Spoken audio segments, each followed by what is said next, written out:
सभी साथियों को नमस्कार। सभी लोग स्वस्थ हों, अपनी पढ़ाई ठीक से कर रहे हों, शुभकामनाएं हैं। तो आज की क्लास में आप सभी का स्वागत है। आज हम जो क्लास लेके आए हैं वो है प्राचीन भारतीय इतिहास के स्रोतों में विदेशी यात्रियों का विवरण। तो प्राचीन भारत के इतिहास के स्रोत के रूप में विदेशी यात्रियों के विवरण को देखते हैं।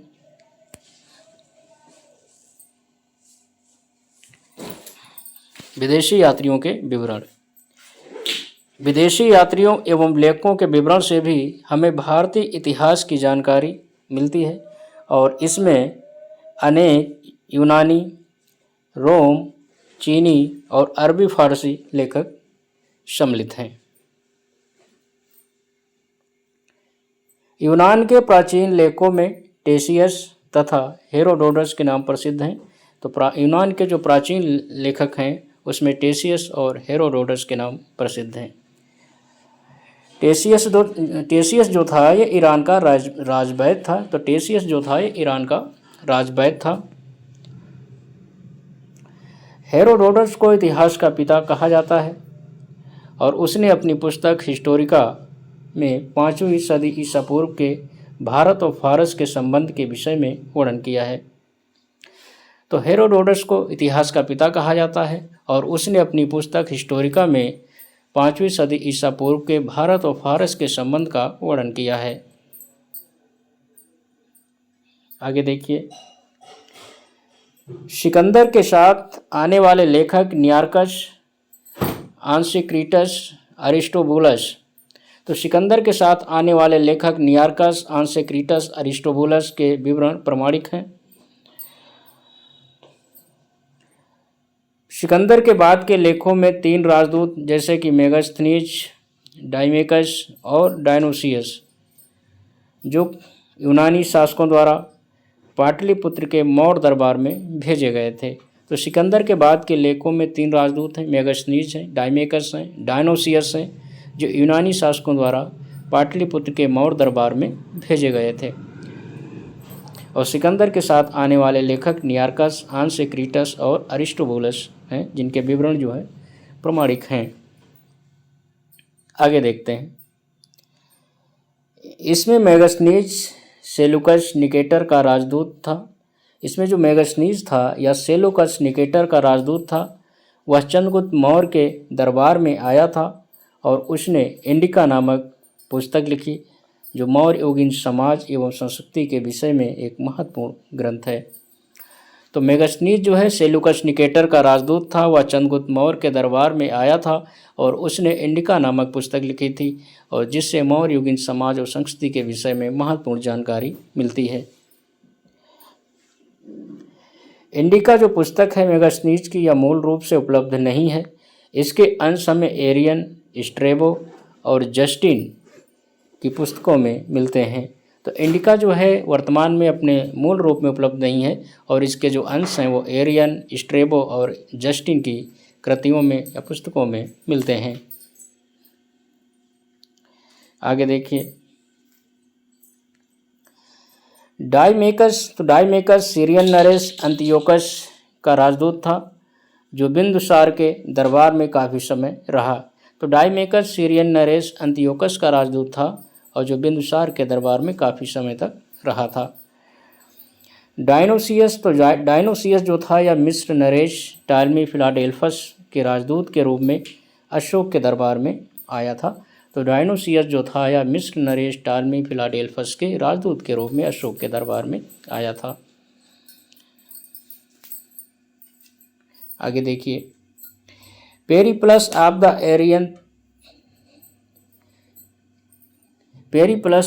एरीथ्रियन का लेखक जो है 80 ईस्वी के लगभग हिंद महासागर की यात्रा पर आया था और उसने भारतीय बंदरगाहों एवं व्यापारिक वस्तुओं का वर्णन किया है।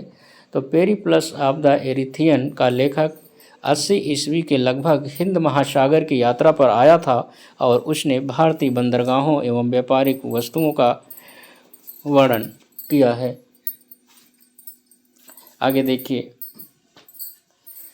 टालमी ने 2 शताब्दी ईस्वी में जियोग्राफी की रचना की जो यूनानी भाषा में है।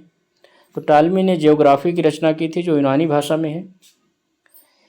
प्लिनी ने जो है प्रथम शताब्दी ईस्वी में नेचुरल हिस्टोरिका की रचना की थी जो लैटिन भाषा में है।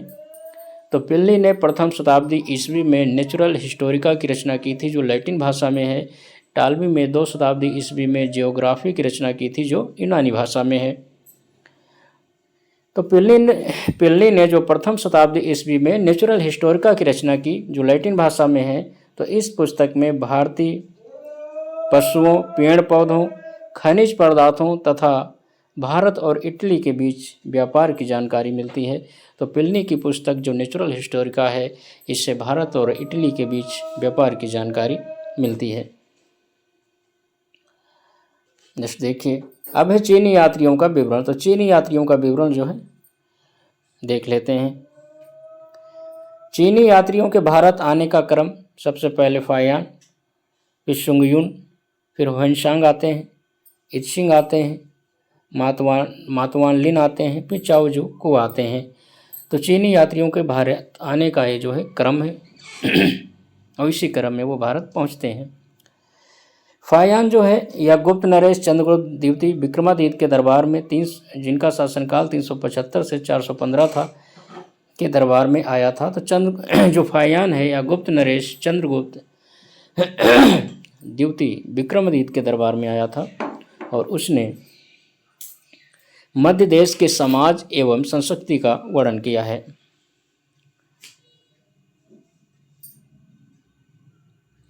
फायान जो है 1399 से 1414 तक, मतलब 14 वर्ष तक भारत के विभिन्न स्थानों का भ्रमण किया।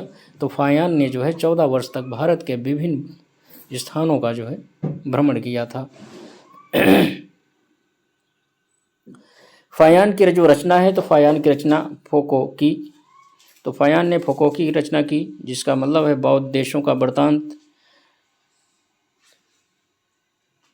तो फायान की जो रचना है फोकोकी है और जिसे बौद्ध देशों का वृत्तांत कहते हैं। आगे देखिए, चीनी बौद्ध यात्री थे, वो भारत का उल्लेख इनतु के नाम से करते हैं। जो भी चीनी बौद्ध यात्री हैं वो भारत का उल्लेख जो है इनतु नाम से करते हैं। अगला चीनी यात्री देखिए, शुंगयुन।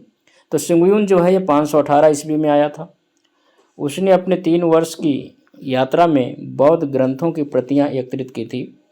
तो शुंगयुन जो है 518 ईस्वी में भारत आया था और उसने अपने 3 वर्ष की यात्रा के दौरान जो है बौद्ध ग्रंथों की प्रतियां जो है एकत्रित की थी।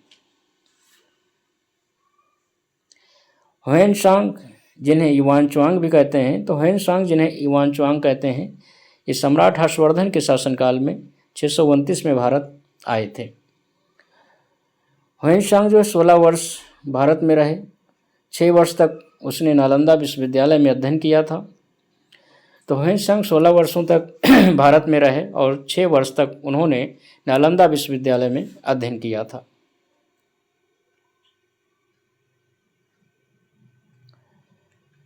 ह्वेनसांग का जो भ्रमण वृत्तांत है, जो यात्रा वृत्तांत है, शियुकी नाम से जाना जाता है। शियुकी नामक पुस्तक में इनका यात्रा वृत्तांत लिखा गया है, जिसमें 138 देशों का विवरण मिलता है। तो ह्वेनसांग का जो भ्रमण वृत्तांत है शियुकी नाम से जाना जाता है और जिसमें 138 देशों का जो है विवरण मिलता है। शियुकी पुस्तक में जो है हर्षकालीन भारत के समाज, धर्म और राजनीति का जो है सुंदर विवरण मिलता है। ह्वेनसांग के मित्र हुइली। ह्वेनसांग के मित्र हुइली ने ह्वेनसांग की जीवनी लिखी थी। तो ह्वेनसांग के मित्र हुइली ने जो है ह्वेनसांग की जीवनी लिखी, जो हर्षवर्धन कालीन भारत की दशा के ज्ञान का प्रमुख स्रोत है। आगे देखिए, इत्सिंग। तो इत्सिंग जो है ये 7वीं सदी में के अंत में जो है भारत आते हैं। तो इत्सिंग जो है 7वीं सदी के अंत में भारत आते हैं। वह बहुत समय तक विक्रमशिला और नालंदा विश्वविद्यालयों में रहते हैं। उसने शिक्षण संस्थानों, वेशभूषा और खान पान के विषय में लिखा है। तो इत्सिंग जो है 7वीं सदी में आते हैं। वो बहुत समय तक विक्रमशिला और नालंदा विश्वविद्यालय में रहते हैं और यहाँ की शिक्षण संस्थाओं, वेशभूषा और खान पान के विषय में इन्होंने उल्लेख किया है।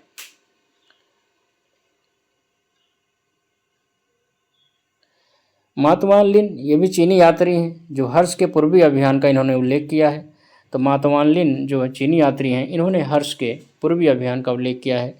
चाओ जुकुआ हैं, इन्होंने चोलकालीन इतिहास पर प्रकाश डाला है। तो चाओ जुकुआ के विवरण से, यात्रा विवरण से चोलकालीन इतिहास पर प्रकाश पड़ता है। चीनी यात्रियों में सर्वाधिक महत्व जो है फैनशांग वांचुआंग का ही है और उसे प्रिंस ऑफ पिलग्रिम्स कहा जाता है। तो जितने भी चीनी यात्री आए उसमें सर्वाधिक महत्वपूर्ण ह्वेनसांग है और ह्वेनसांग को प्रिंस ऑफ पिलग्रिम्स कहा जाता है। ह्वेनसांग को प्रिंस ऑफ पिलग्रिम्स कहा जाता है। आगे देखिए, अरबी लेखक। तो अरबी लेखकों के विषय में जान लेते हैं। अलबरूनी का जन्म जो है 973 में ख्वारिज़म खीवा में हुआ था और उसका पूरा जो नाम था अबू रेहान मोहम्मद इबन अहमद अलबरूनी था। तो अलबरूनी का जो जन्म जो है 973 ईस्वी में ख्वारिज़म खीवा में हुआ था और उसका पूरा नाम अबू रेहान मोहम्मद इबन अहमद अलबरूनी था। वह ख्वारिज़म के ममूनी शासक के यहाँ मंत्री था। गजनी के सुल्तान महमूद ने 1017 में ख्वारिज़म पर आक्रमण किया और उसे जीत लिया और वहाँ से अलबरूनी को प्राप्त किया था। तो जब महमूद गजनी ने 1017 में ख्वारिज़म पर आक्रमण कर जीत लिया तो वहाँ से अलबरूनी को प्राप्त किया था। महमूद गजनी ने उसे राज जेवसी के पद पर नियुक्त किया था। अलबरूनी महमूद गजनी के साथ जो है भारत आया था। अलबरूनी ने अपनी पुस्तक तहकीक हिंद अर्थात किताबुल हिंद लिखा, जिसमें राजपूत कालीन समाज, धर्म और रीति रिवाजों पर प्रकाश पड़ता है, जानकारी मिलती है। तो अलबरूनी की जो किताब तहकीक हिंद है, जिसे किताबुल हिंद कहते हैं, तो राजपूत कालीन समाज, धर्म और रीति रिवाजों पर प्रकाश पड़ता है इससे। अलबरूनी जो है ये ज्योतिष, गणित, विज्ञान, अरबी, फारसी और संस्कृत का जो है अच्छा ज्ञाता था। वह गीता से विशेष रूप से प्रभावित था। तो अलबरूनी जो है गीता से विशेष रूप से प्रभावित था। आगे देखिए,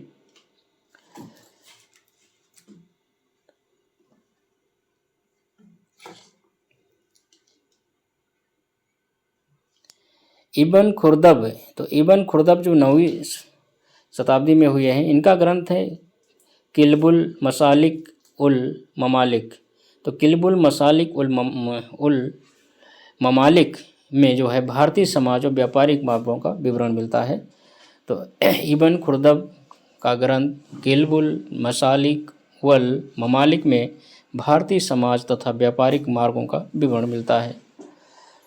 अल-मसूदी का ग्रंथ मुर्जुज जहब से भारतीय समाज के विषय में जानकारी मिलती है। तो अल-मसूदी के ग्रंथ मोरुजुज जहब से भी भारतीय समाज के विषय में जानकारी मिलती है। अगला है मीर मोहम्मद मसूम। तो मीर मोहम्मद मसूम का ग्रंथ तारीख़ सिंध, जिसे तारीख़ मसूमी कहते हैं, से सिंध देश का इतिहास की जानकारी होती है और इसी में मोहम्मद बिन कासिम की सफलताओं पर भी प्रकाश पड़ता है।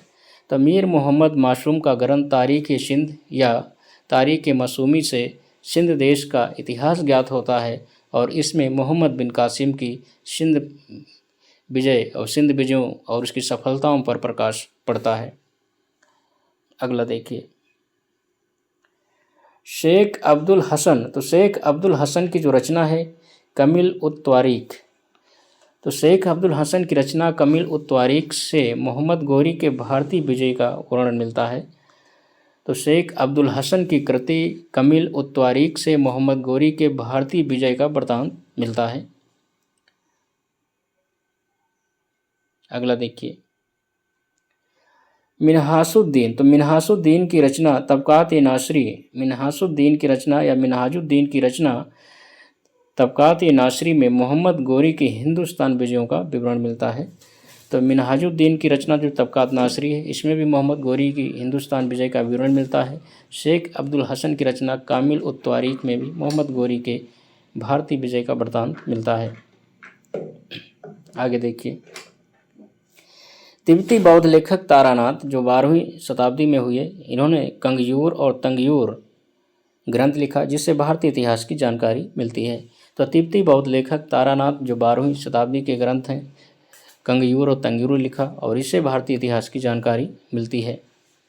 आगे देखिए, वेनिस का प्रसिद्ध यात्री मार्को पोलो 13वीं सदी के वृत्तांत the book of sir Marco Polo में काकतीय वंश की राजकुमारी रुद्रमा देवी का उल्लेख मिलता है।